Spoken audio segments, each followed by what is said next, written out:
Cada 8 de marzo vemos las calles llenas de gente, de voces que piden igualdad. Pero, ¿sabemos realmente cuál es la historia que hay detrás de esta fecha? Para entender de verdad su fuerza, tenemos que viajar al pasado, a los orígenes de una lucha que, como vamos a ver, está marcada por el fuego, la tragedia y, también, la esperanza. Y claro, todos los años surge la misma pregunta. ¿Es un día para celebrar? ¿Para felicitar?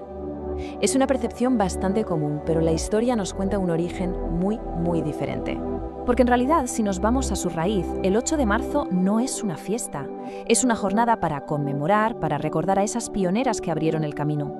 Y sobre todo para reivindicar lo que todavía queda por hacer, conseguir una igualdad que sea real, de verdad, acabar con la brecha salarial y erradicar la violencia machista. Bueno, pues para entender el presente vamos a rebobinar. Nos vamos a principios del siglo XX. Aquella era una época de muchísima agitación industrial, un momento clave en el que las mujeres empezaron a alzar la voz, pero ya de forma colectiva para exigir su sitio en el mundo. Y es que esta llama ya estaba prendida por todo el mundo, no fue cosa de un solo lugar. Fijaos, en 1909, en Estados Unidos, ya celebran su primer Día Nacional de la Mujer. Solo un año después, en 1910, la idea salta a Dinamarca, donde se propone crear una jornada internacional. Y para 1911, en Europa, las mujeres ya marchaban para exigir el voto y poder trabajar sin discriminación. Era un clamor que se estaba haciendo global y que, sin saberlo, preparaba el terreno para un punto de inflexión. Pero para entender de verdad la urgencia, el dolor que impulsó todo este movimiento, tenemos que detenernos en un suceso muy concreto, una tragedia que lo cambió absolutamente todo y que grabó a fuego la necesidad de luchar por unas condiciones de trabajo dignas. 146. Esto no es solo una cifra, son 146 vidas que se perdieron en el incendio de la fábrica Triangle Shirtwaist de Nueva York. Ocurrió el 25 de marzo de 1911 y fue, nada menos, que el desastre industrial con más muertes en la historia de la ciudad. Pero lo más importante es recordar que detrás de esos números había personas. La gran mayoría eran chicas muy jóvenes, inmigrantes que habían llegado de Europa buscando un futuro mejor. La víctima más joven tenía solo 14 años. 14. Las condiciones en las que trabajaban eran simplemente brutales, jornadas de 52 horas a la semana por un sueldo miserable. Pero lo que directamente provocó la tragedia fue una decisión de los dueños, cerrar las salidas con llave. ¿Por qué? Pues supuestamente para evitar robos. Esta frase, tan simple y a la vez tan devastadora, lo resume todo. La gente no murió por el fuego en sí, sino porque se quedaron atrapadas. Como no podían escapar, muchas saltaron al vacío desde los pisos 8º, 9º y 10º. Fue una catástrofe que se podría haber evitado perfectamente. Esta tragedia tan inmensa provocó una ola de indignación pública tremenda y, como suele pasar, del dolor más profundo nació la fuerza para el cambio.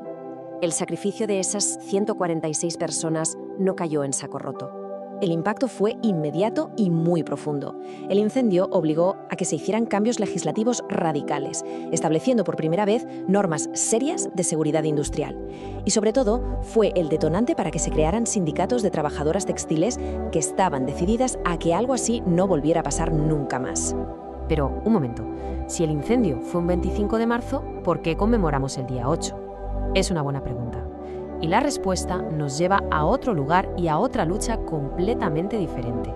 La tragedia de la fábrica fue un impulso gigantesco, sin duda, pero la fecha que ha llegado hasta hoy tiene su origen en otro acontecimiento histórico igual de potente, que ocurrió a miles de kilómetros de Nueva York. La respuesta la encontramos en la Rusia de 1917. Estaban en plena Primera Guerra Mundial y el 8 de marzo las mujeres rusas se echaron a la calle en una huelga masiva. Lo hicieron bajo un lema muy simple pero increíblemente poderoso: pan y paz. Pedían comida para sus hijos y que se acabara la guerra. Y el impacto de esa huelga fue colosal. Pensadlo, solo 4 días después de que empezara, el zar se vio obligado a abdicar. Y una de las primeras medidas del nuevo gobierno provisional fue concederles a las mujeres el derecho al voto. Una victoria rotunda que demostró el poder que tenía la movilización femenina. Fue precisamente este suceso en Rusia, esta huelga que cambió el curso de la historia, lo que llevó a que las Naciones Unidas, ya en 1977, oficializaran el 8 de marzo como el Día Internacional de la Mujer. De alguna manera unieron las distintas luchas en una única fecha simbólica. Y así es como llegamos al presente, uniendo todos los hilos. El sacrificio de las trabajadoras de Nueva York, y la valentía de las mujeres rusas resuenan hoy en las marchas que vemos en las calles de todo el mundo. La lucha, claro, ha evolucionado. Las exigencias han cambiado. Se pasó de pedir el derecho al voto y condiciones seguras en el trabajo a luchar por una igualdad de género real y efectiva, por el fin de la brecha salarial y por la erradicación de la violencia machista. Pero el eco de aquellas primeras voces sigue resonando, quizá con más fuerza que nunca. Y terminamos con esta reflexión. Ahora que conocemos la historia de fuego, de sacrificio y de valentía que hay detrás de esta fecha, la pregunta queda en el aire. ¿Qué significa el 8 de marzo? Pues quizá significa, precisamente, recordar de dónde venimos para entender bien hacia dónde vamos en esta lucha por la igualdad que continúa.